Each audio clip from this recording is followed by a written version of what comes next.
ao 6º episódio do Laboratório Culinário e hoje a gente vai trazer aqui um profissional brilhante, maravilhoso, e para falar sobre o sonho de...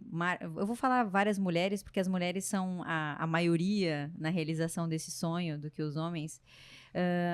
Cirurgia plástica, né? A realização de um sonho. E estou trazendo aqui o Dr. Juliano Borilli, que é cirurgião plástico, criador da técnica de lipo de média definição, operando agora em Dubai e Abu Dhabi, e diretor do Instituto de Ensino que treina cirurgiões para a técnica de lipo de média definição, o Instituto MD Prime. Seja muito bem-vindo, doutor Juliano. Muito obrigado pelo convite. Teremos hoje, com certeza, uma excelente sessão aqui.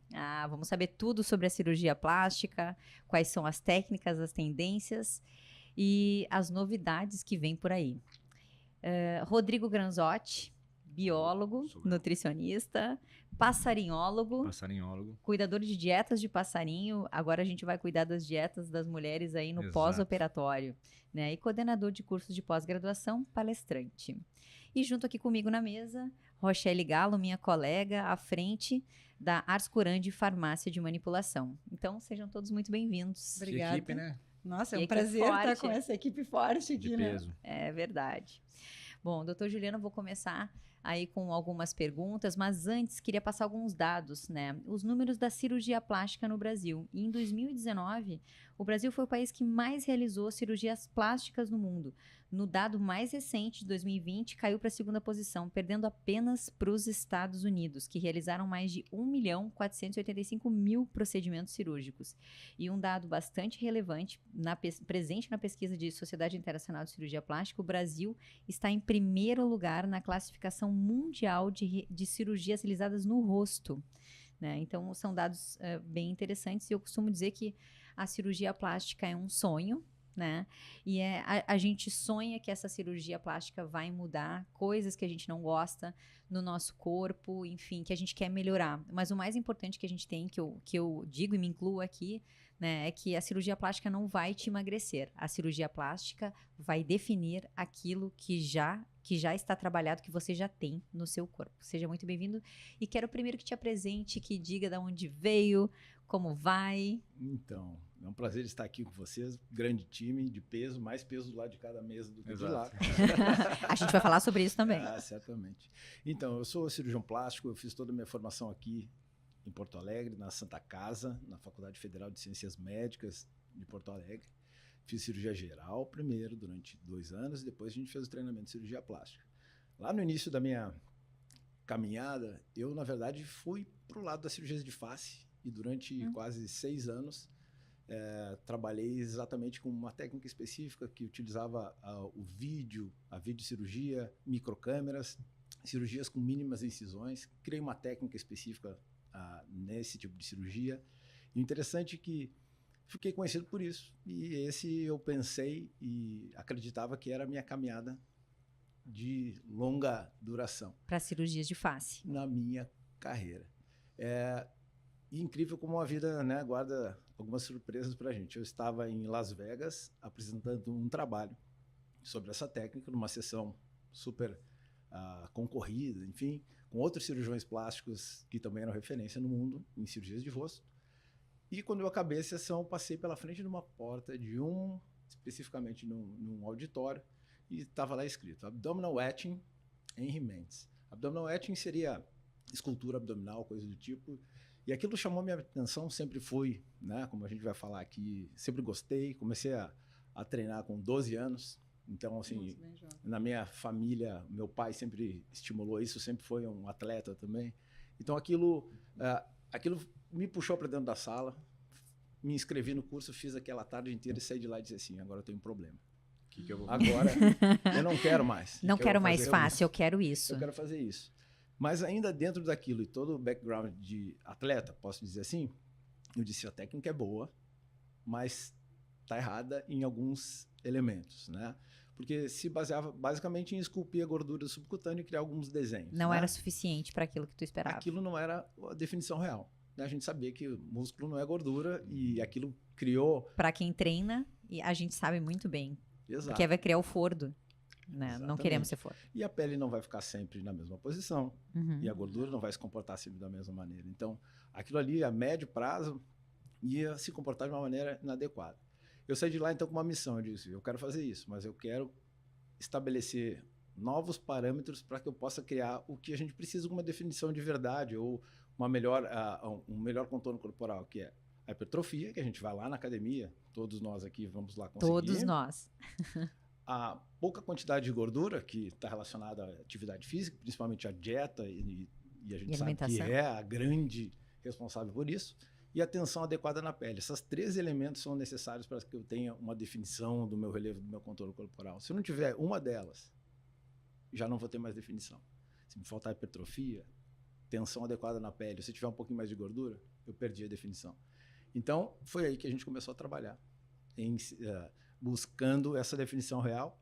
E aí, 4 anos depois, surge a lipoaspiração de média definição, que era capaz, para que vocês possam ter uma ideia assim, simples, comparando com as técnicas convencionais, nós criamos um tecido que ele é mais delgado do que qualquer outra técnica pode criar, porque a gente não está interessado na gordura do subcutâneo criando relevos. A gente vai criar esse tecido delgado e ajustá-lo junto à camada muscular profunda do paciente. Quanto mais hipertrofia, mais volume muscular esse paciente tiver, mais formas serão visíveis. Maior o nível de definição. Exato. Então, assim, quem determina o nível de definição é o paciente. É o treinamento. É o paciente. É o paciente. Isso foi fantástico. No início teve obviamente uma grande barreira, porque isso seleciona teu paciente. Certamente. Essa é uma das primeiras e grandes questionamentos que a gente tem quando a gente está falando da técnica fora daqui, principalmente fora do Brasil. Para vocês terem uma ideia, só um parênteses assim, hoje o Brasil é o 2º lugar do mundo com o maior número de academias de ginástica. E dentro do Brasil a gente tem o primeiro estado, que é Paraná, que tem a maior quantidade de academias por habitante.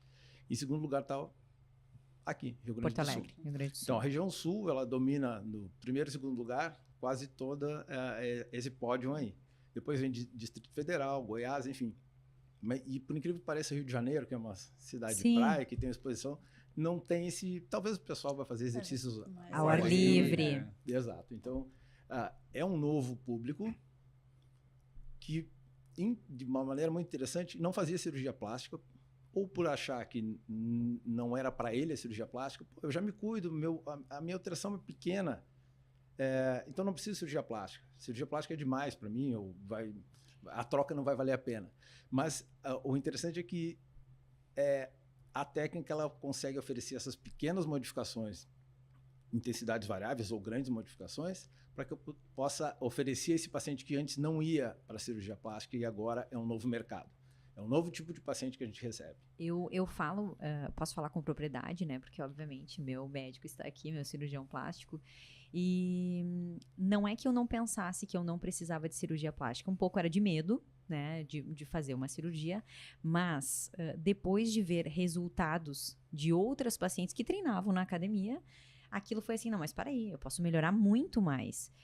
Melhorar até muitas vezes sem tanto esforço. Não é que eu não fizesse, e tu via, eu treinava continuo treino todo dia, porque muitas vezes as pessoas querem fazer a cirurgia plástica para não ir mais à academia treinar. E é o contrário. Eu acho que tem que ser o contrário, né? Acho que Exato. O procedimento ele tem que ser um estímulo para você continuar com o corpo bonito. Ainda mais. Exato. Então foi naquele momento que eu pensei, não, mas para aí, eu posso melhorar muito mais com a idade que eu tenho. Né? Então, um lugar onde eu não chegaria com essa idade, porque a gente diz assim que, digamos, daqui para frente, né, não sei se vai melhorar muito, né, assim, aí a gente tá falando de uso de esteroides, anabolizantes, enfim, para chegar numa performance, né, conivente, condizente, e aí, todas querem o abdômen, né, todas querem um abdômen pelo menos tencado, marcado, six-packs, definido, né? E aquela curvilínea, o acinturado. E aí foi exatamente nesse momento que eu vi que eu queria cirurgia plástica. Tu conseguiu me mostrar isso sem falar. Sem falar. Eu vendo os outros corpos. Eu disse, não, mas peraí, eu posso chegar nisso. Isso é interessante, assim, porque não necessariamente a gente vai oferecer com a cirurgia um six-pack. Na verdade, eu vou oferecer, na verdade, à paciente o ambiente adequado para que o que ela esteja construindo lá na academia apareça. Então, quem determina o grau de definição é o paciente. Isso é o mais interessante. A gente tem um ditado, um deal que a gente faz com os pacientes, a gente diz que é o slogan da técnica, que diz: construa seus músculos. Adoro. Nós vamos ajudar a revelá-los. Isso é muito potente, porque isso o paciente já entende o sistema, ele participa do processo, isso é muito legal. O paciente com 3 meses de pós-operatório tem um aspecto, com 6 meses tem outro, com 1 ano ele volta e a gente olha, nossa, está muito melhor. E a gente não construiu nenhuma definição, a gente só colocou as estruturas anatômicas no lugar, nas proporções mais favoráveis para que aparecesse essa definição. E ele que lapida, né? Ele que vai. Se ele quiser ficar super marcado, ele vai hipertrofiar a musculatura e trabalhar especificamente para aquilo ali. Perfeito. O que a gente faz só é criar esse tecido, que ele é delgado e ele é homogêneo, que é diferente do que numa lipo HD, por exemplo, em que se criam relevos de espessuras diferentes na gordura para que aquelas sombras simulem ou magnifiquem a musculatura. Muscular, né? Mas que a gente sabe que não fica, né, ali para sempre nem daquela maneira. Isso quer dizer que as pacientes são escolhidas, né? De uma certa forma, existe um padrão. É ruim dizer isso, né? Mas assim, atenção, mulheres, nem todas ficarão tão bem numa cirurgia de média definição, por exemplo. Perfeito. Acho que assim, a gente costuma dizer que a gente traz justiça para as pacientes adquirirem. Justiça para nós que treinamos legal. todos os dias, se alimentamos corretamente, justiça. Perfeito. Eu me sinto justiceiro nesse sentido em que a gente vai criar um corpo que é mais condizente com o estilo de vida da paciente. O que eu quero é um paciente que tenha uma rotina atlética, que se cuide e que, obviamente, tenha algumas alterações normais da vida. Então, acúmulo de gordura em determinadas áreas, a flacidez da pele, às vezes tem a gestação com a diástase da musculatura. Aquilo ali é um impedimento mecânico, anatômico, que não tem como consertar não cirurgicamente. A gente consegue melhorar, compensar os exercícios, né? Os hipopressivos, a fisioterapia é muito poderosa, só que é um tecido, a gente tem que entender que os músculos eles estão todos dentro de um envelope de tecido fibroso, que é a face. A face não é elástica. A face, uma vez distendida, ela vai permanecer naquela posição. Enquanto eu tenho consciência corporal, uso exercícios específicos, fisioterapia, eu consigo ter uma condição de mantê-lo sob uma tensão que não é, na verdade, o conserto do tecido fibroso. Aquele se foi. No momento que eu relaxar, aquela musculatura vai ceder. Eu não tenho como encolher um tecido fibroso, isso a gente vê na cirurgia, no momento que a gente sutura aquela face, a gente vê o dano é sempre muito maior do que a gente pensa quando a gente vê o paciente anestesiado, porque eu eliminei o músculo que estava fazendo aquele equilíbrio. No momento que eu não tenho mais esse balance, aí a face mostra realmente o quanto doente ela estava e por isso muitas vezes a gente tem que fazer essas plicaturas que a gente chama, são suturas, são costuras na parede do tecido fibroso para que eu vá encurtar. E a gente diz assim, colocar no ponto zero. Lá no final da adolescência a gente tem um aspecto da parede muscular que é o melhor da nossa versão durante toda a vida, porque a face está bem juntinha, o músculo está na posição certa, só que ao longo da vida a gente vai perdendo colágeno tipo 3, que basicamente é o que a gente tem na face, e ele certamente vai aí depois gestação, e depois, enfim, às vezes alterações de peso ao longo da vida, e ele vai ficando, a gente vai ficando quadradinho, todo mundo vai ficando quadradinho. É a perda da cintura, é aquele volumezinho abdominal mais inferior que vai se depositando, e se a gente não está conscientemente contraindo a musculatura, vai fazer um abolamentozinho. Isso é o normal. Claro. E a gente pode melhorar isso, essa é a ideia. A ideia da cirurgia é assim, oferecer a melhor versão do paciente. Essa você não vai ter um corpo diferente ou alguma coisa que não vai ficar natural, você vai estranhar. Na verdade, vai ser você com a sua melhor versão. Ponto. Claro. Rodrigo, o que a gente pode falar, então, em relação à alimentação para esse, digamos assim, um pré-operatório, por exemplo? Na verdade, não só a alimentação, mas o próprio estado nutricional do paciente vai conduzir toda a resposta que ele tem no pós-operatório, né? Então, a gente está manipulando o tecido, né? Então, o processo de reparo tecidual, a própria cicatrização, a cicatrização final, né, do processo todo envolve fatores nutricionais. Isso aí é indiscutível, né? Então, se o paciente tem deficiências, carências de nutrientes que puxa, são direcionados para a pele, para resolver esse estresse que o paciente passou, com certeza a probabilidade de a gente ter algum tipo de intercorrência é muito grande. Então, isso a gente, na nutrição, a gente leva muito em consideração, né? Como que o paciente chega para o procedimento cirúrgico, né?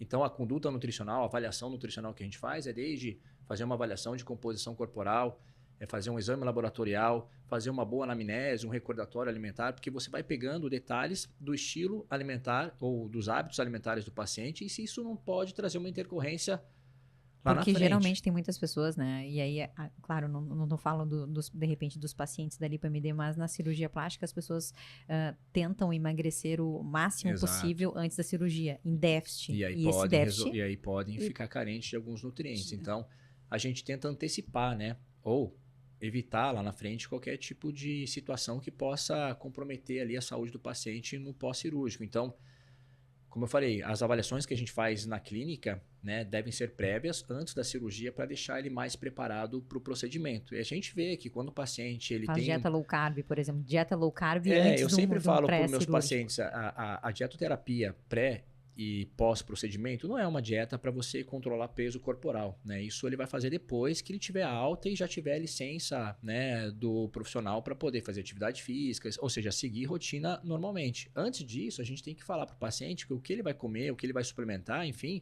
é para otimizar o processo de cicatrização, até para deixar ele mais apto para a prática da atividade física. Para ele retornar mais rápido. Exatamente.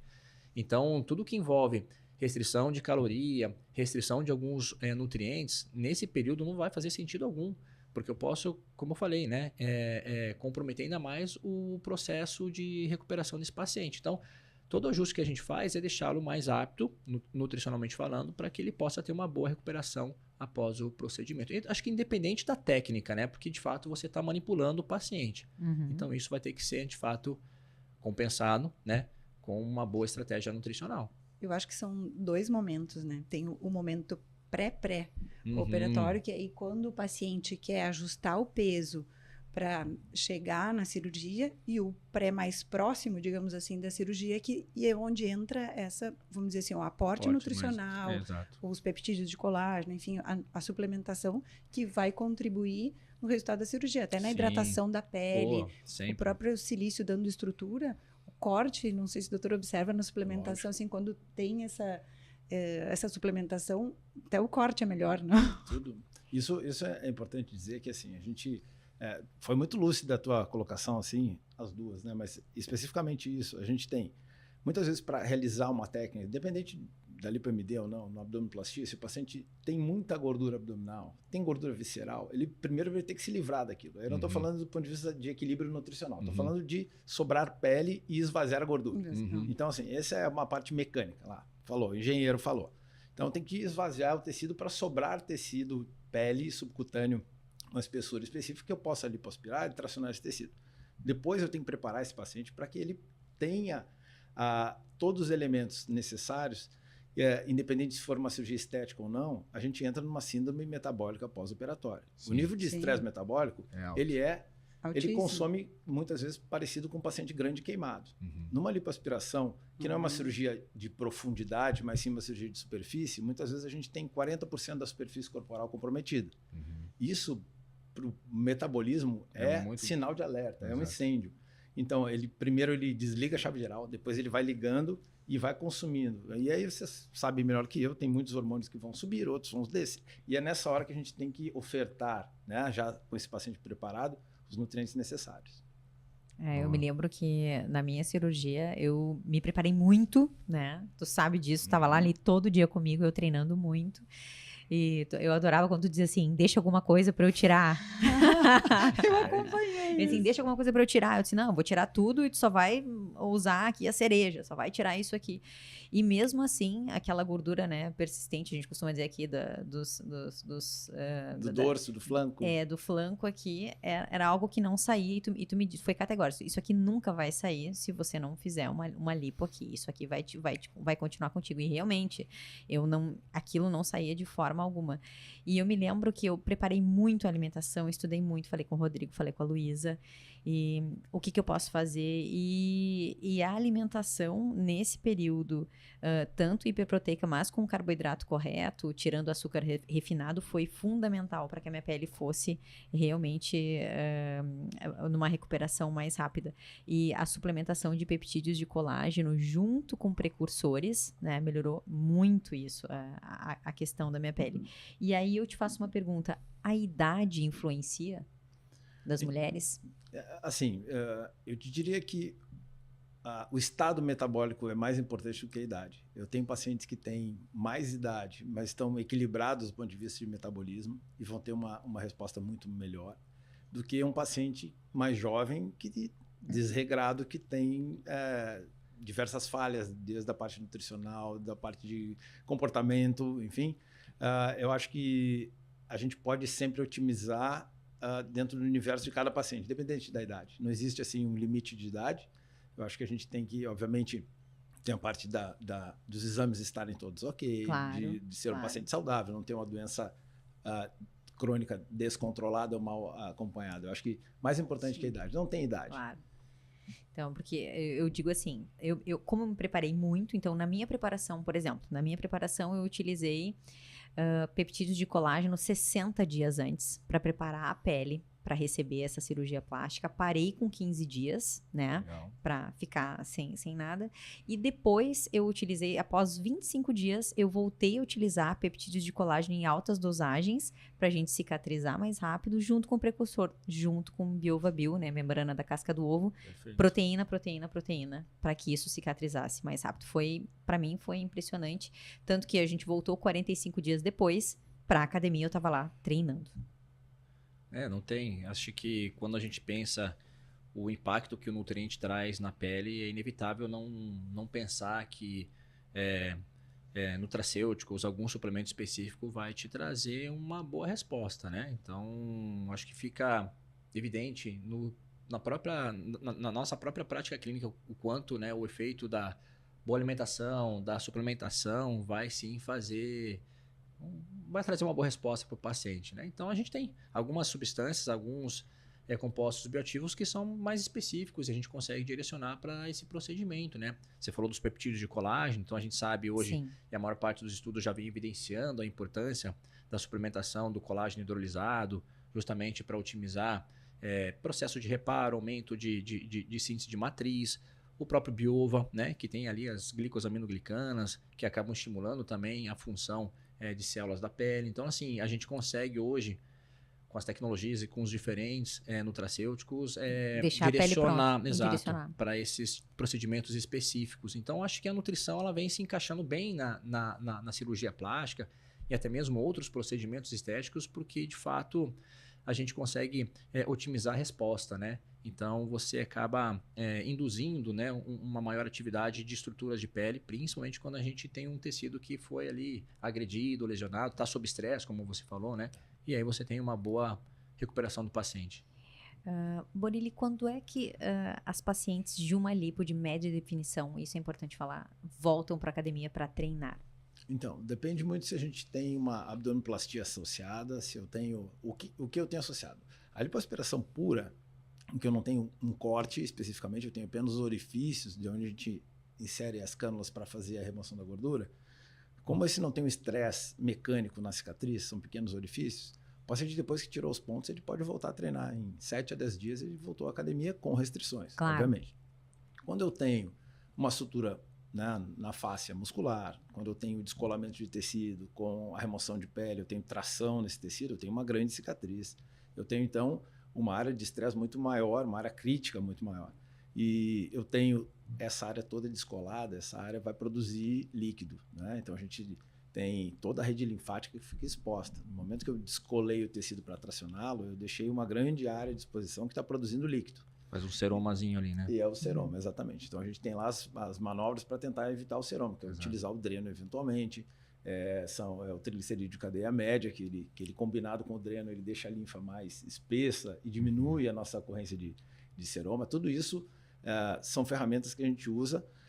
E respondendo a tua pergunta, então, no abdominoplastia, a gente pode tentar, ao final de 5 semanas, colocar o paciente e realizar alguns exercícios que ele consiga fazer. A gente usa um truque que é assim, você vai poder voltar aos exercícios que pode fazer em pé. Porque aí eu sei que o core está todo alinhado, e aí você não vai contrair com encurtamento a parede abdominal que foi suturada. Claro. Então, tem menos estresse mecânico na parede. Então, o paciente alinhadinho, eu sei que ele vai fazer a isometria, ele vai poder fazer. Pode fazer prancha. O que ele não pode fazer é o encurtamento dessa parede, porque tem uma sutura ali. Uhum. E a gente sabe que a força têncil do tecido recupera nunca igual à original, nunca. Verdade. Mas eu vou ter lá no final de 90 dias, eu vou ter lá 80% da força têncil recuperada. Ou seja, depois de 90 dias, você pode fazer o que quiser, não vai modificar nunca. Até então, a gente vai gradualmente liberando os exercícios. O último exercício que o paciente volta a fazer na abdominoplastia, com lipoaspiração de definição, é o abdominal, porque é o que mais estressa com o encurtamento daquela área que foi suturada, que foi descolada, que foi muito manipulada. Não. E agora perguntando dessas pacientes que tu está atendendo em Dubai, curiosidade, né? As curiosidades aqui. Como elas chegam lá no consultório? Eu quero saber se elas chegam de burca, como é que funciona? Boa, isso é legal. Na verdade, Imaginário. É imaginário? A gente trabalha em 2 clínicas, a clínica é a mesma, eu atendo em 2 cidades diferentes. Dubai é um hub internacional de cirurgia plástica, já bem conhecido, tem muita cirurgia plástica acontecendo lá, a gente até nem chega aqui pra gente assim, lá se faz muita cirurgia plástica, e só 10% da população de Dubai é Emirati, que eles chamam, que são os locais. 90% são pessoas, do mundo. São expatriados, né? Como eles falam. Então, a comunidade, o público de Dubai é de expats, são pessoas que foram para lá. Até tem um outro local que a gente atende. E agora, Abu Dhabi é bem diferente. Abu Dhabi, basicamente, é o inverso. A gente tem muitos Emirates, e aí sim, elas vão chegar lá com aquela elas chegam acompanhada ou só com a burca? Como é que tu vai examinar elas? Isso é interessante. Ali, as curiosidades. Claro. Dentro da sala de exame tem mais 2 enfermeiras que fazem, que elas ajudam a paciente a tirar a roupa e colocar um avental de exame. Uhum. Ou seja, o exame clínico é igual, é tudo igual, né? Obviamente tem algumas regras, assim, se não... uma paciente dessa que se veste de maneira tradicional, que é local, você nunca estende a mão para cumprimentá-la, você não toca nela antes dela esticar a mão. Tem algumas que não cumprimentam, que não apertam a mão. Então, você fica esperando, se ela esticar a mão, você vai lá e vai cumprimentar. Então, são algumas regras de etiqueta, assim... Claro. Que te passaram antes. Não. Você aprende Você aprendeu na prática? Primeira vez, eu estiquei a mão e ela botou, como se faz, ela botou a mão no coração, assim, no peito, e falou, como os marroquinos, todos eles, botou a mão assim e me cumprimentou, assim. Eu entendi.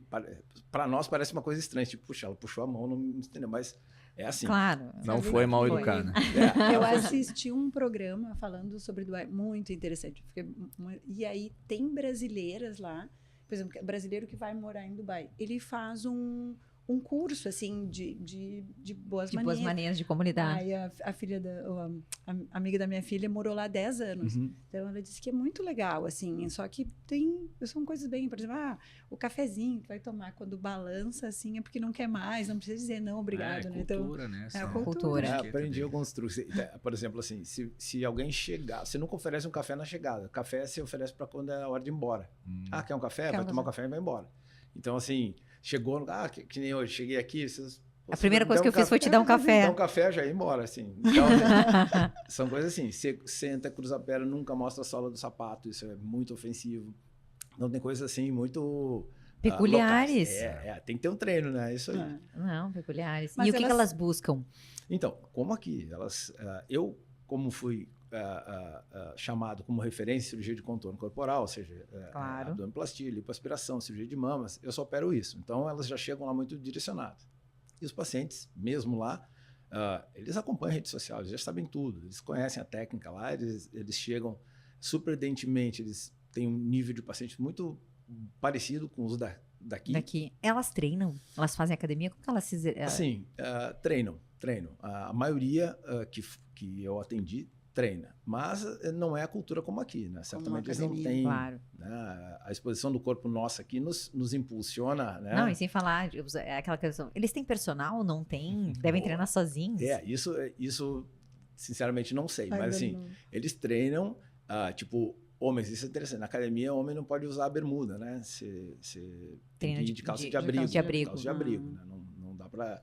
E a mulher não faz ideia, certamente é separado Não, a academia. provavelmente, não Porque deve ser os dois sexos na mesma Na academia. clínica, inclusive na clínica tem uma entrada para homens e uma entrada para mulher. Muito embora eu atenda na mesma sala, Sim. eles não ficam no mesmo ambiente, assim, é uma coisa, assim, pra gente Interessante, é muito...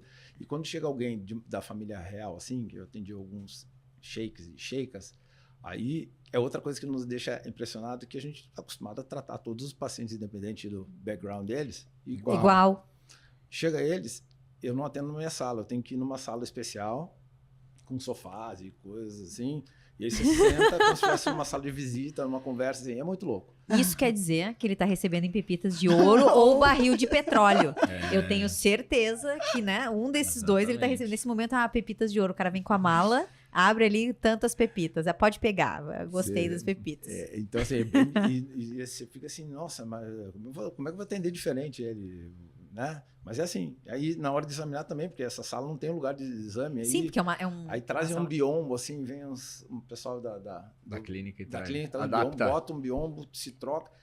Essas coisas que a gente vai aprendendo. A se adaptar, né? Vamos Sabe que trazer me isso chamava, tradicional. uma vez eu em Milão, me chamou a atenção, assim, duas mulheres super bonitas, com a burca, assim, mas cheia de sacola. E eu pensava assim, mas onde elas vão usar tudo isso? Daí, na época, o pessoal me disse, não, em casa, elas botam todas essas roupas de marca, compram bolsa, tu vê elas sempre com bolsas bonitas, assim, então é que a gente Pra tem ir da uma... sala pra cozinha. É, Entendi. não é. Joias, né? Então, É isso, mas assim, por baixo daquela roupa, elas estão com sapatos de marca, estão com joias, estão super, a bolsa sempre, assim, elas gostam das mesmas coisas que a gente. Elas gostam de cirurgia plástica como a gente gosta. Elas só estão Elas vestidas de outra forma, com outra tradição. Pela religião, elas têm essa regra. É a cultura, né? Não adianta, cada país tem o seu... Eu tenho uma dúvida para perguntar. Vai. Me surgiu agora. Hoje a gente tem, assim, muita gente que faz terapias hormonais, né? Então, mulheres que fazem uso da gestrinona, testosterona. Homens também acabam seguindo um pouco essa tendência, né? Então, a gente tem um público hoje que busca estética, que busca um padrão de composição corporal que acaba enveredando um pouco para as terapias hormonais, né? E esse cenário cresceu bastante nos últimos anos. A gente vê que, tanto teve uma regulamentação aí recentemente, né, do Conselho Federal de Medicina para tentar segurar um pouco essa onda. E esse paciente, obviamente, chega no consultório também, né? Então, esse cenário metabólico hormonal, ele impacta diretamente na cirurgia. Então, a gente leva em consideração, por exemplo, chega uma paciente que está fazendo uso de gestrinona, que tem ali uma ação antiestrogênica e que, de repente, isso pode, enfim, trazer uma intercorrência ou até mesmo melhorar o resultado. Dá para ter esse tipo de leitura hoje na cirurgia plástica? Perfeito. Acho que o primeiro grande impacto que a gente viu nisso foram os pacientes que já tinham sido submetidos à cirurgia plástica no passado, e especificamente os pacientes que tinham implantes de mama. Tá. Porque lá, quando o cirurgião escolheu o implante de mama, o modelo, a posição anatômica desse implante, ela tinha uma cobertura que era composta de pele, gordura e glândula. Né? E não existe um compartimento de gordura e glândula. Ela está entremeada ali, o tecido. Essas pacientes passaram a ter um consumo da gordura daquela região local de uma maneira muito intensa. Então, assim, é muito claro quando os pacientes começam a fazer o uso dessas substâncias, da perda de gordura corporal, obviamente, de uma maneira tão intensa. E na área da mama isso foi um problema, porque os implantes começaram a ficar mais expostos.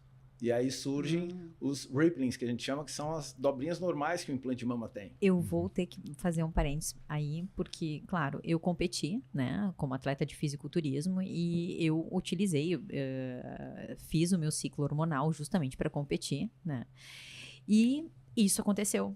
Né, pela minha prótese, eu perdi um percentual de gordura muito, e apareceu, sim, a questão do silicone, como é que tu dissesse mesmo? Rippling.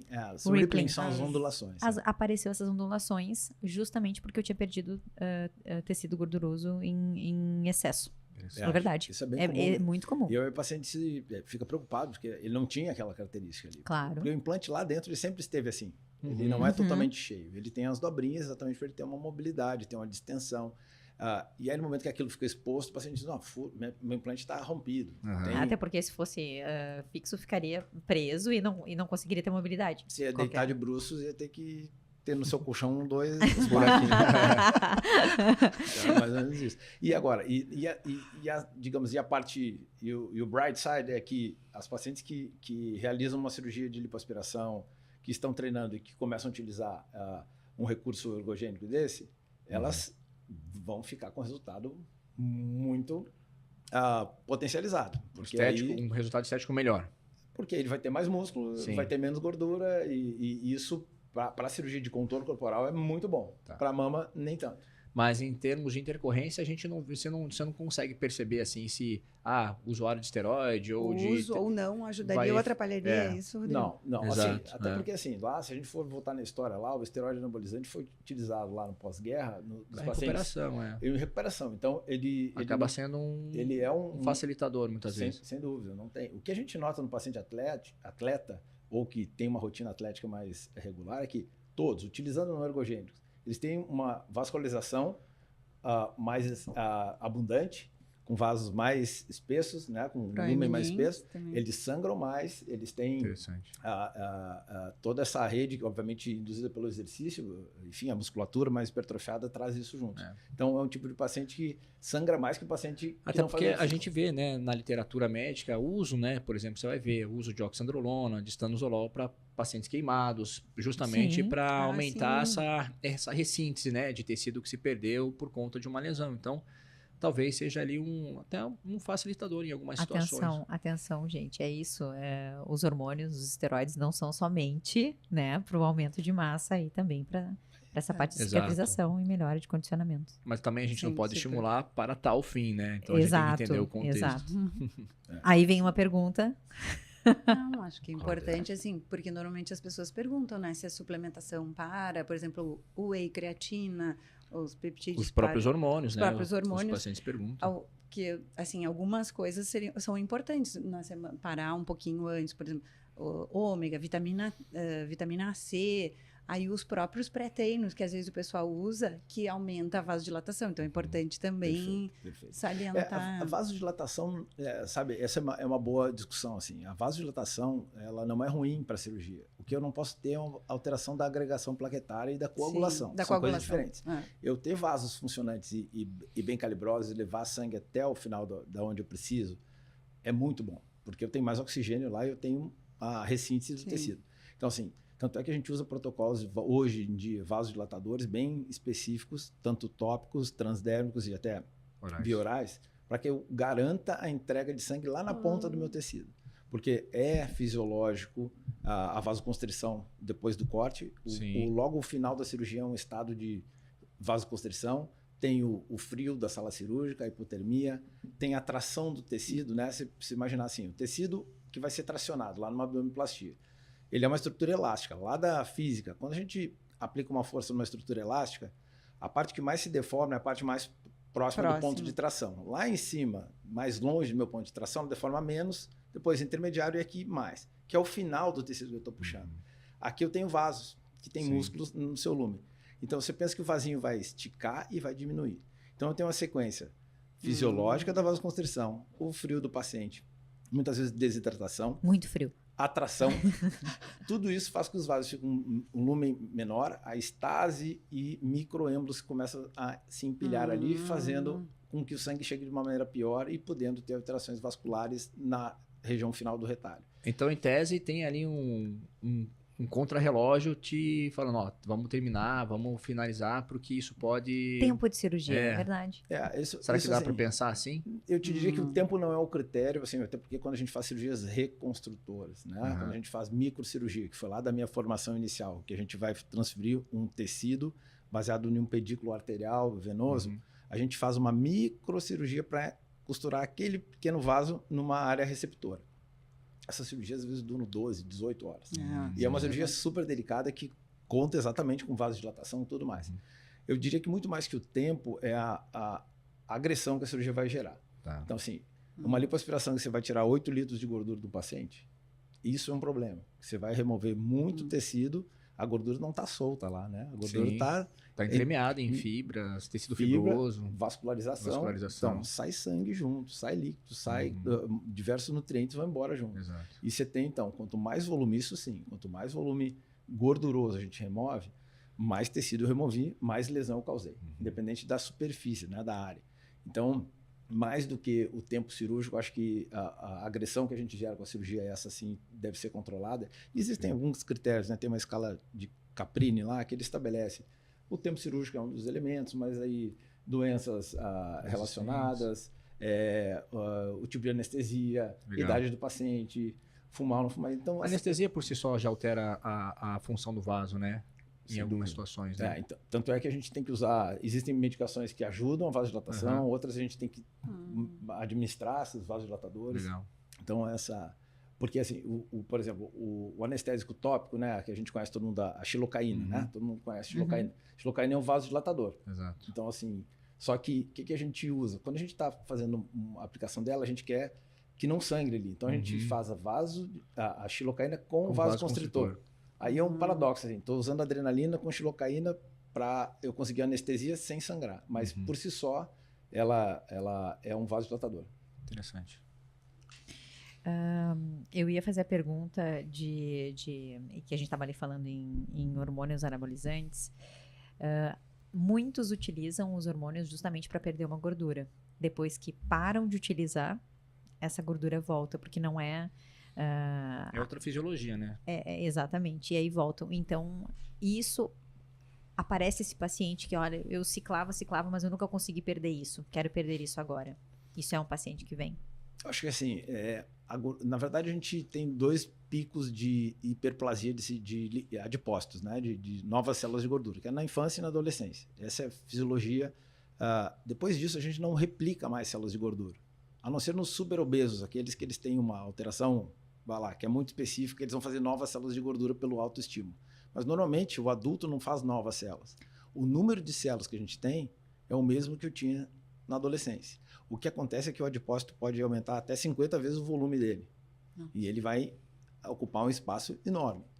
Isso quer dizer que, se, por exemplo, fizemos a lipo, aquela gordura não voltará mais, a não ser que eu me descuide absurdamente. Perfeito. E aí eu vou fazer um paralelo entre a tua pergunta anterior. Então, assim, quem utilizou esteroides, ergogênicos, enfim, e secou, ele tem o mesmo número de adipócitos que ele tinha antes. A hora que ele parar e voltar para a rotina normal da vida dele, vai inchar de novo o adipócito. Quando eu faço uma lipoaspiração, eu removi parte da população celular original. Eu tinha 5 milhões de células ali. Você ficou com 2 milhões. Eu posso te dar um estímulo de calorias depois? Você vai expandir, mas você vai expandir 2 milhões e não mais 5. Não, 5 milhões. Por isso que hoje a gente tem uma visão muito global, 360 do paciente, e pequenas outras áreas que eram áreas problema, assim, como assim, faz a lipoaspiração nas costas, na parte alta das costas e não faz no braço. Aí surgia aquela lenda, quando a gente lipoaspira, a gordura vai pro braço. Como é que vai pro braço? Isso é super comum. Você vai ouvir, áreas lipoaspiradas, a gordura vai para outro lugar. Não é que, assim, na área original, que eu removi a população celular original, ela vai engordar menos. Exato. Na área que não foi tocada, ela vai engordar normal, porque ela tem a população normal. Isso é muito interessante. Sim. E além disso, tem um processo de cicatrização, de fibrose, que empacota todas essas áreas e que tem uma expansão dessa célula de gordura diferente.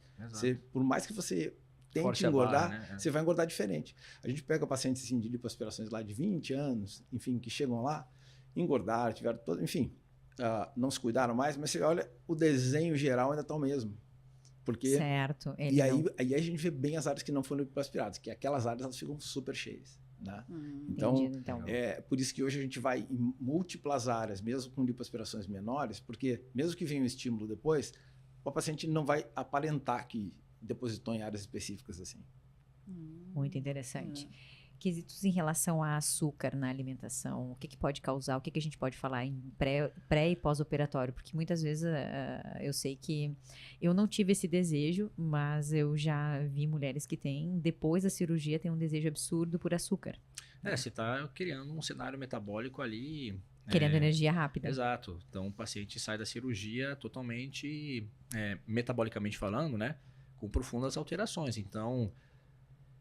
O pós-imediato, geralmente o paciente ele relata um aumento do apetite. Então, ele está ali no estado de jejum, então ele ficou, às vezes, um tempo prolongado na mesa de cirurgia. Então, naturalmente, ele sai, né, depois do efeito da anestesia, com essa sensação de fome. Então, essa avidez por doce, muitas vezes, tem essa correlação, né, com o pós-imediato, tempo prolongado de jejum, enfim.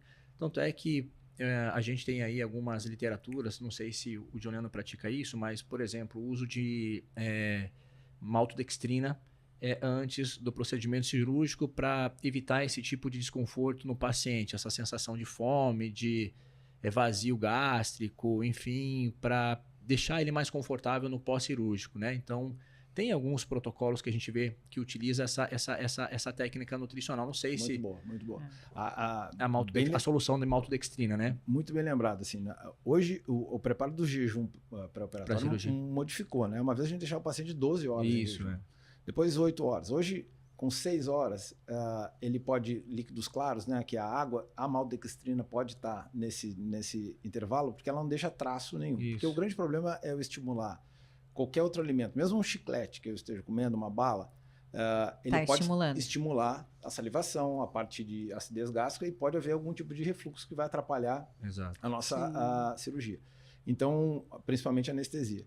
Então, essa ideia de colocar a glutamina e a maltodextrina nesse último preparo do jejum, o paciente chega sem nenhum conteúdo gástrico, como um jejum adequado, e ele não entra nesse déficit tão acentuado. Tem até os artigos falando que essa resistência insulínica, essa alteração que a gente vê no metabolismo do paciente, ele diminui quando ele faz uso da maltodextrina, né? Então, esse estresse metabólico que ele falou que é uma alteração mesmo associada ao próprio estresse cirúrgico, é menor quando tem o consumo dessa solução, né? De maltodextrina. Então, o paciente sai com uma resistência insulínica menor, porque é um processo inflamatório que vai alterar o metabolismo, né? E, consequentemente, você tem como driblar um pouco esses efeitos. Tu sabe que comigo foi diferente. Eu não senti fome. Eu não tinha fome. Então, eu precisava do aporte calórico. A gente tá brincando, tava em déficit. Né? A gente brinca quando tá faltando comida, a gente acorda de manhã, a gente diz assim, tô em déficit, preciso comer. E eu não tinha fome. Então, foi a hora que eu mais suplementei whey protein com peptídeo de colágeno. Eu fazia para conseguir colocar o aporte suficiente que eu precisava. Mas essa história do açúcar, do carboidrato, né? Não é só no pré ou na questão do jejum, né? Vem com o próprio hábito alimentar do paciente, porque hoje a gente fala muito de glicação, né? De alteração de estrutura de colágeno, então a gente sabe que o açúcar ele também desfavorece, desorganiza as proteínas da pele, né? Então, uma das coisas que até a gente bate bastante nessa questão, nessa tecla da importância do fator nutricional, né? É o tipo de açúcar que você ingere e como isso impacta na tua glicemia ao longo do tempo. Porque esse fenômeno de glicação é um fator comprometedor, que é o que a gente vê muito, por exemplo, no paciente diabético, que tem dificuldade de fechar aquela ferida, aquela lesão. Porque, de fato, você tem um cenário ali que, induzido por essa hiperinsulinemia, por essa hiperglicemia, não permite esse reparo adequado, né, da pele. Então, essa conduta prévia de talvez tentar melhorar ali alguns padrões, por exemplo, de hemoglobina glicada, de frutosamina, ajudam, por exemplo, no pós-cirúrgico, porque tentam reduzir na estrutura do tecido a quantidade dessas substâncias glicotóxicas que podem influenciar diretamente no reparo da pele lesionada. O açúcar, por si só, é inflamatório, né? Então causa esse tipo de alteração, né? Cicatricial. Então, por isso, eu já utilizava muito, antes da cirurgia, eu utilizava essa parte de antioxidantes para evitar o estresse oxidativo. Né? Eu acho melhorar que a função contribui, tecidual. né? Até porque a gente sabe, esse aumento da glicemia, enfim, ele vai aumentar o dano oxidativo, né? Disfunções mitocondriais, aquilo que de fato você precisa que tua pele tenha em boas condições para poder sintetizar novas proteínas de colágeno, enfim, fechar a própria lesão, né? Rodrigo, na suplementação de colágeno para cirurgia plástica, qual é a recomendação no pré e pós-operatório? A gente segue ali um raciocínio clínico, né? Evitando qualquer tipo de intercorrência pós-cirúrgica, em dividir essa suplementação por etapas. Então, no pré-operatório, a gente estimula o paciente a fazer o consumo desse nutracêutico, até porque deixa a pele mais preparada para o procedimento cirúrgico. A gente retira esse suplemento momentos antes da cirurgia, a fim de evitar, por exemplo, uma cicatriz hipertrófica, um queloide, que alguns pacientes são mais suscetíveis a esse tipo de intercorrência, e reintroduz a suplementação, né, após 21 dias, 30 dias do pós-operatório. Essa estratégia, pelo menos o que a gente vê na prática clínica, reduz um pouco esse tipo de queixa do paciente, né? Até para De cicatrização. Isso, cicatriz irregular, cicatriz hipertrófica, enfim. Então, acho que a gente antecipa esse problema, organiza a suplementação a fim de fato, evitar essa complicação para o paciente no pós-cirúrgico. E o que a gente pode utilizar de suplementos para, digamos, preparar a pele no pré-operatório? Então, assim, os peptídeos de colágeno sempre vão entrar muito forte nessa ideia, mas a gente tem os cofatores, né? Eu acho que a vitamina C, dependendo do paciente, né? O consumo do ferro é importante, porque a gente sabe que o ferro, exato, ele acaba participando do processo de síntese de colágeno. A gente dá para o paciente, em termos nutricionais, aquilo que de fato ele precisa, ou que a pele precisa para poder exercer esse efeito no tecido.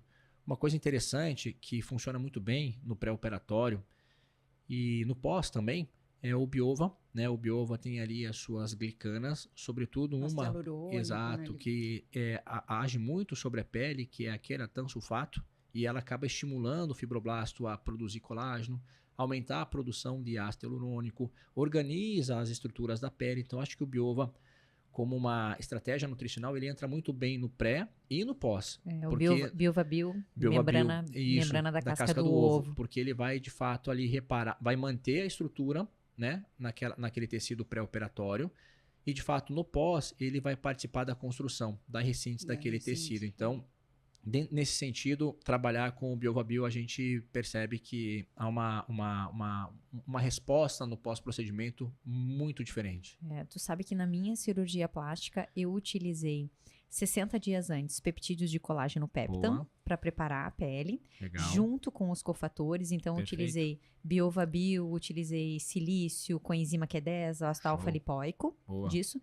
Parei 15 dias antes da cirurgia e após a cirurgia, 25 dias após, aumentei a dosagem de peptídeos de colágeno peptan junto com o whey protein, né, isolado, junto com a alimentação correta, e também com cofatores, né, Biova Bio, e utilizando o antioxidante bioxina justamente para o estresse, porque eu queria voltar para academia. Perfeito. E eu queria melhorar a biogênese mitocondrial, não queria perder tônus muscular. Show de bola. E nem, digamos assim, piorar a articulação, queria melhorar as articulações e utilizei bioxina junto. Exato, porque o pós-cirúrgico traz isso, né? Esse estresse metabólico muito forte. Então, o que a gente pode fazer é tentar compensar esse estresse com os nossos nutracêuticos, né? Então, a bioxina, ela entraria muito bem como essa função reguladora, moduladora do dano oxidativo, do estresse oxidativo, e preserva, né, a função não só da pele, mas de outras estruturas do nosso corpo.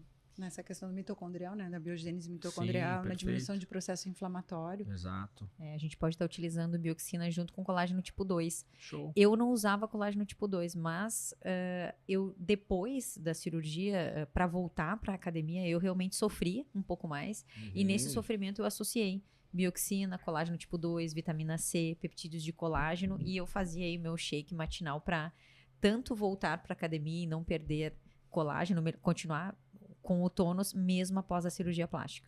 Legal, é isso mesmo. O colágeno tipo 2 ele é muito interessante. Assim, eu fiz uma lesão de cruzado anterior e, eventualmente, quando eu fico muito de salto, assim, eu não uso ele sempre, mas eu tenho sempre em casa. Não, é porque importante. Porque quando eu uso muito salto, às vezes eu sinto um pouquinho. Desconforto, né? Eu uso 2 dias ali já. Tem pessoas que, claro, precisam usar sempre, né? Uso contínuo. Então, e lembrando que não existe déficit calórico para cirurgia plástica, né? Então, o paciente tem que estar preparado, tem que estar utilizando a sua dosagem de proteína e de carboidratos. As pessoas acham que precisam fazer dieta low carb. Muito pelo contrário, a gente tem que ajustar a quantidade de carboidratos, porque a pele, né, as células da pele são dependentes de glicose, né? Então, são glicolíticas. Exatamente. Então, inclusive, a gente vê os estudos mostrando que o consumo de açúcar de glicose nas células no pós-operatório aumenta muitas vezes 2, 3 vezes. Então, isso ilustra muito bem a importância do consumo adequado de carboidratos para a gente poder ter uma boa resposta celular. E até para o Extremamente paciente que importante. terminou a cirurgia não querer ir também comer açúcar puro, Exato, né? Nessa quantidade. Então, a alimentação correta, não tentar fazer um déficit calórico, emagrecer desesperadamente antes da cirurgia. A cirurgia plástica precisa de preparação. Exato, Né? Uma preparação alimentar, Adequado. suplementar, Exato. de tudo isso. É um planejamento, né? Então não tem como deixar de fora um nutricionista, porque ele vai saber fazer certinho ali, junto com o cirurgião, toda a melhor estratégia para ele E junto ter, com o farmacêutico, né? Exato. Para suplementar ele Exato. corretamente. ter o bom resultado Ter o bom- no pós-procedimento. Então, uma pele bem tratada, hidratada, Nutrida. atividade física e nutrida vai ter uma qualidade melhor na cirurgia plástica. Sem dúvida. E aí que veja que a gente falou várias vezes da pele, né? A gente está falando de outros tecidos que foram lesionados também, né? E eles Sim. precisam ser endereçados também. A gente precisa pensar no todo. Obviamente que tudo que a gente falou aqui, vão ajudar esses outros tecidos, né? A pele é um dos elementos que precisa sintetizar. Você imagina uma fáscia, que é a área que mais sofre pressão e tração no pós-operatório, que foi costurado, enfim, se a gente corrige uma Fácil, eu diástase. acho que eu vou deixar aqui fácil para as pessoas entenderem, né? É o Aqui tecido que embala o abdômen, como envelope todo o tecido muscular. Tecido muscular. Assim, boa a gente explicar assim. No nosso corpo, assim, todos os grupos musculares, eles se conectam uns aos outros através desse tecido fibroso que embala. Quando a gente faz lá, a gente prepara um corte de carne, assim, a gente vê, tem a parte da proteína, da carne mesmo, e É uma membrana, né? e é aquela membrana Exato. bem Fininha. fininha, que pode ser mais espessa, pode ser mais prateada, mais esbranquiçada. E até no ser humano é assim, a gente vê pacientes que têm uma face super forte, tem outros que têm uma face bem fininha, tem várias combinações. Eu posso ter super músculos volumosos com uma face super fina ou o contrário. Então, assim, esse tecido facial, que a gente faz liberação miofascial, né? O que é isso? Vai lá o fisioterapeuta. Como dói, meu e Deus do céu. Ele vai apertar e ele vai apertar a face, porque a face conecta um grupo muscular no outro e encadeia todo o sistema, desde da ponta do dedinho do pé até a parte do topo da cabeça. Todo o sistema muscular está interligado. Então, assim, no abdômen, o músculo pode estar treinado. Isso é uma coisa que a gente tem que deixar assim claro. O músculo pode estar super treinado, eu tenho um músculo forte, mas se a fáscia, que é esse envelope de tecido fibroso, está enfraquecido e cedeu, ela não é elástica. Ela dificilmente vai voltar para a posição original. E aí eu tenho como se, eu mal comparo assim com uma corda de violino. Ela é forte, mas se ela não tiver afinada, Ajustado. com a tensão certa, não sai música. Exato. Então o que a gente faz na cirurgia, na verdade, é devolver esse equilíbrio.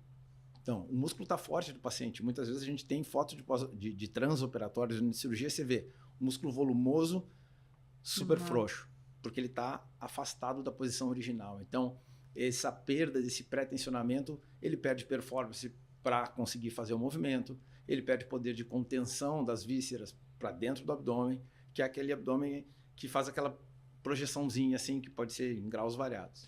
E procedimentos, por exemplo, como o semi-slim, que é um estímulo, né, eletromagnético para trabalhar a musculatura. Né? Antigamente usava-se bastante a corrente russa, né? O semi-slim é um equipamento diferente, que faz aquelas 1000 contrações por minuto.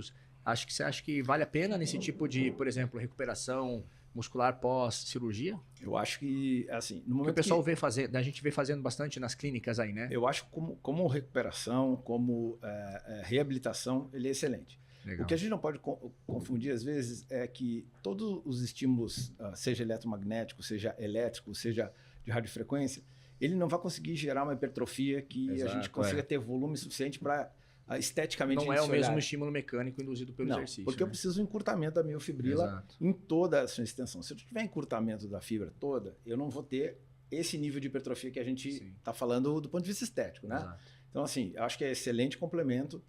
Tanto é que todos esses aparelhos, assim, se a gente for ver lá no manual, no protocolo, no projeto de apresentação, eu tive chance de participar de alguns desses, assim, e nenhum tem uma biópsia muscular ou um estudo específico mostrando, eles não falam nunca a palavra hipertrofia. Sim. Eles vão falar tônus, vão falar tensão, vão falar outras coisas. Então, a gente não pode se deixar levar.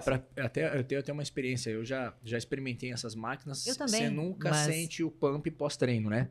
Você faz lá Porque 1 não milhão tem de pump. estímulos, mas você não sente o pump pós-atividade física, que é, de fato, um efeito da lesão que você gerou no músculo, ó, o edema gerado num processo inflamatório. Então, o estímulo mecânico sempre vai ser um estímulo diferente. Nada contra essas máquinas, mas eu Sim. sempre digo que são para preguiçosos.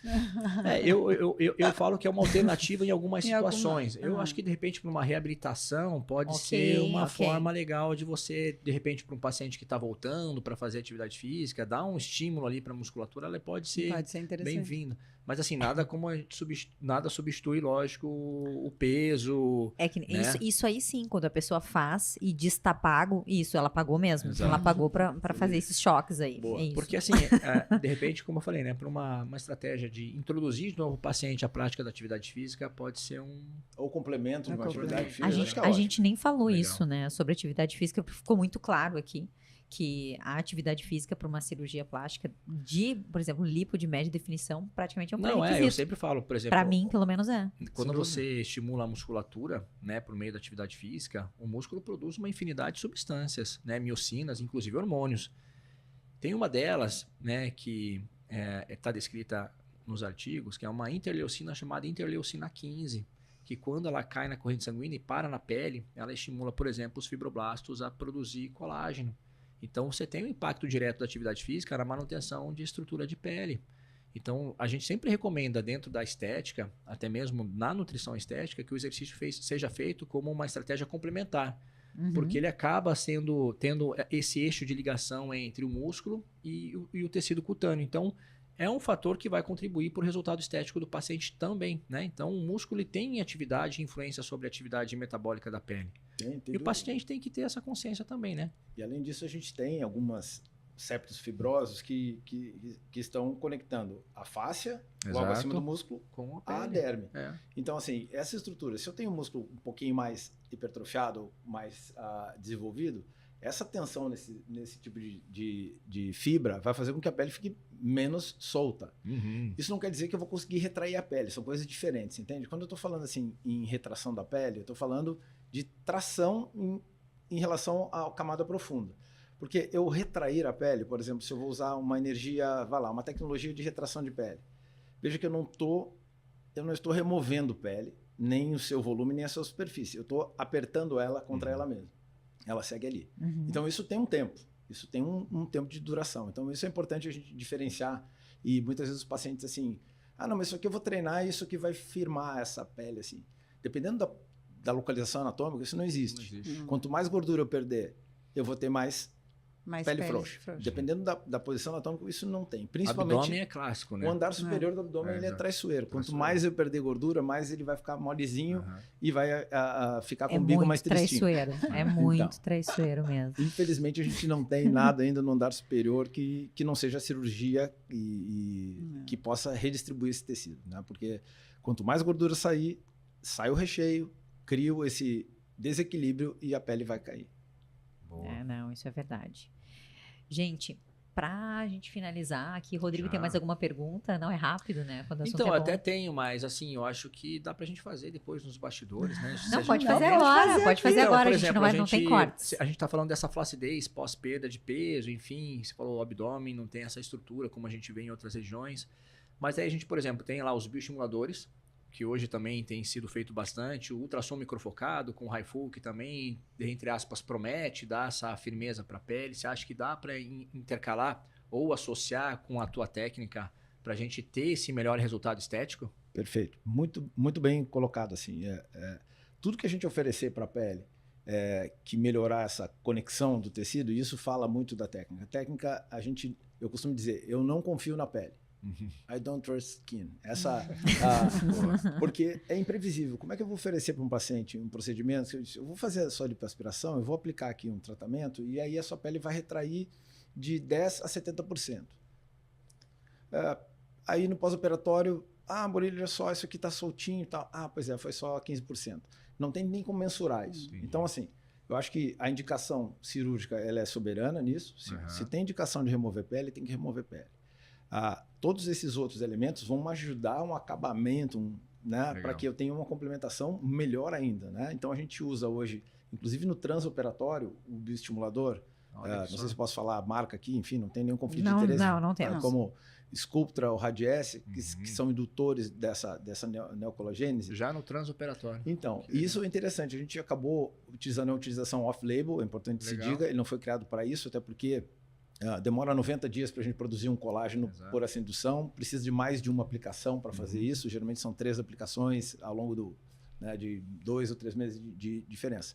Mas o que a gente percebeu aqui, no transoperatório eu tenho a lesão cirúrgica, combinada a injeção da substância num plano bem justadérmico, ele faz uma reação inflamatória maior ali e eu consigo uma conexão melhor. Eu me aproveito desse momento específico, mesmo antes do colágeno. O colágeno talvez seja um ganho secundário que eu nem estou contando. O que a gente observou é que essas áreas, que eram áreas críticas, elas têm uma estabilidade melhor.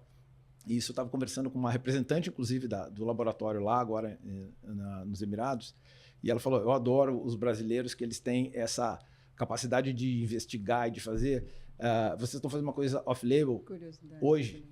Que lá na frente pode ser uma técnica. Que vai virar técnica. Assim como foi o Botox. O Botox para ruga, ele demorou 20 anos para receber o clearance da FDA para que fosse usado para ruga. Ele era usado para blefaroespasmo. E aí alguém começou a usar, não, vamos usar na ruga. E assim vai. Com segurança, obviamente, a gente não está testando nenhuma medicação nova ou nada que exponha o paciente de risco. É utilizado só de uma maneira diferente, uma intensidade diferente. Isso. Que bacana. Olha só. Perfeito, gente. Isso ajuda a gente a raciocinar clinicamente na nutrição também, porque a gente entende de mecanismo de ação, como que determinado procedimento ou técnica acaba interagindo com o tecido. Então, para nós nutricionistas que acabam entrando um pouco nessa área de cirurgia plástica, faz a gente abrir o leque, né, raciocinar diferente e talvez administrar de forma mais precisa, né, o nutriente para aquele indivíduo. Então, você acaba fazendo os ajustezinhos finos juntamente com o cirurgião plástico. E eu acho que daí sai o casamento perfeito, né? A questão de você adaptar a dieta, a alimentação, a suplementação para a técnica que o profissional, o especialista, acaba fazendo no E para qualquer cirurgia isso Exato. funciona, entende? E uma coisa que é importante de deixar claro aqui é que, assim, uma coisa a gente está falando de estimular colágeno. Outra coisa é retração da pele. Exato. São coisas diferentes. Eu posso ter uma pele com colágeno mais espesso, ela vai ficar mais durinha, mais firme, mas ela não vai retrair mais. Então, assim, muitas vezes esse discurso ele fica meio perdido numa zona cinza. Não, vamos fazer isso aqui para o colágeno e a pele vai firmar. Dependendo da posição, se eu tenho excesso de pele, não vai firmar. Eu vou ter uma pele mais grossa sobrando. Entendi. Então, muitos dos tratamentos, assim... Então, a gente tem que ver o que o tratamento está oferecendo. Ele aumenta o colágeno ou ele melhora a retração? Perfeito. Isso tem que ser respondido. Aí muitas vezes, e a gente ouve esse discurso assim, vou usar essa máquina aqui que ela vai te retrair, vai melhorar o colágeno. Como vai melhorar o colágeno? Qual é o mecanismo dela? Esse mecanismo não melhora o colágeno, ou não vai espessar o tecido. Então, essa diferença a gente tem que sempre se perguntar, o que eu preciso aqui? Eu preciso de uma pele mais espessa ou preciso de uma retração melhor da pele? Se essa pele não tem uma posição adequada, ela está frouxinha, está sobrando, não adianta só espessar o colágeno. É a semântica que está errada. Nossa, isso. É a semântica que É tá toda errada. uma equação a ser feita. E o que vai ser feito para esse paciente, a cirurgia que vai ser executada? É como a gente diz em ciência, né? Tem que fazer a pergunta certa. É. Não é a resposta. Se eu não perguntar certo, eu vou estar oferecendo coisas aleatórias que não vão funcionar. Legal. Eu fiquei na dúvida, a glutamina ali, o doutor usa para melhora da cicatrização, um estímulo Assim, na verdade... na questão da boa, compulsão boa. também? Na verdade, a glutamina em cirurgia, assim, os melhores estudos que a gente tem são diminuição da translocação bacteriana no pós-operatório, ali no transoperatório. Sim, que ela vai fazer a cicatrização do enterócito. Então, ali, assim, isso nos melhora, diminui risco de infecção, aí eu tenho menos translocação bacteriana, talvez tenha a manutenção da minha flora, porque eu vou usar um monte de antibiótico e medicação que pode alterar, e isso sim atrapalha. Eu te diria que, cientificamente falando, a gente só tem essa evidência hoje. Né? Mas já é uma evidência bem importante. Excelente. Então, assim, porque para outros ganhos a gente já viu, né? Ela é extremamente discutível, né? A gente utilizar para ganho de massa. Ok, cada um tem esse... Estou falando cirurgicamente, assim? Sim, então, eu diria que é isso. Isso que a gente pode provar hoje. Legal. Não, é um produto, um produtaço. Assim, eu acho excelente. Gente, queria agradecer Doutor Juliano Borilho, obrigada. E para quem quer te acompanhar, quer saber mais sobre a cirurgia plástica, LipoMD, onde te encontra aqui em Porto Alegre e também nas redes sociais? Então, acho que o mais fácil são as redes sociais, né? É o @drjuliano, com G, Juliano Borilho, com 2 L's. Não é Perfeito. fácil. E tem uns fakes ali, aí você tem que checar. Aí. Tem que selecionar, tem que selecionar. Eu quero ali chegar nesse ponto da vida de ter vários fakes. Tem vários fakes. O Rodrigo Granzotti, aonde te encontramos nas redes sociais? Eu tô lá também no @Rodrigo_nutricionista. Então ali tem um monte de informação daquilo que eu estudo, do que eu faço. Enfim, pode me seguir lá. Que Tem eu um tô... pouco de artigo científico e um pouco de foto na academia mostrando o pra dar uma peitoral. engajada, né? Tentar dar uma movimentada na rede social. Então tá tudo lá no meu Instagram. Rochelle, te encontramos aonde? Rochelle Galo e @farmácia Arscurandi. Beleza, Legal. eu tô no @NutriGrace Neumann, tô ali sempre com vocês. E muito obrigada, gente, por Foi terem vindo ótimo. aqui no Laboratório Culinário. Tá joia? Obrigado. Como diz lá Obrigada na por- Arábia, lá, shukran. Shukran.